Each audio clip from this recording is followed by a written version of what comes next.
Hello friends, లైఫ్లో ఒక్కసారైనా ఇలాంటి ప్లేసెస్కి వెళ్ళాలనిపించే 3 బ్యూటిఫుల్ ప్లేసెస్. లాస్ట్ది మన ఇండియాలోనే ఉంది. తియాన్జీ మౌంటైన్స్ ఇన్ చైనా.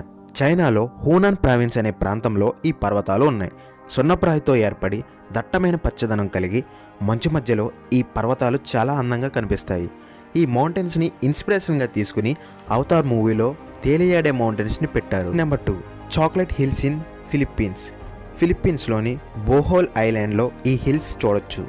1700 చిన్న చిన్న కొండలు ఈ ప్రాంతంలో ఒకే సైజులో కనిపిస్తాయి. వీటిని చాక్లెట్ హిల్స్ అని ఎందుకంటారంటే సమ్మర్లో పచ్చదనమంతా ఎండి బ్రౌన్ కలర్లోకి వస్తుంది. అందుకు వీటిని చాక్లెట్ హిల్స్ అంటారు. నెంబర్ 3 తెలుసుకునే ముందు మీకు బాగా నచ్చిన ప్లేస్ని కమెంట్ చేయండి, అలాగే ఛానల్ని సబ్స్క్రైబ్ చేయండి. Number 3, Khajjiar in India. ఈ ప్లేస్ చూడడానికి చాలా అద్భుతంగా ఉంటుంది. ఈ ప్రదేశాన్ని ఇండియా యొక్క స్విట్జర్లాండ్ అని అంటారు. హిమాచల్ ప్రదేశ్ రాష్ట్రంలోని చంబా జిల్లాలో ఈ ప్రదేశం కనిపిస్తుంది.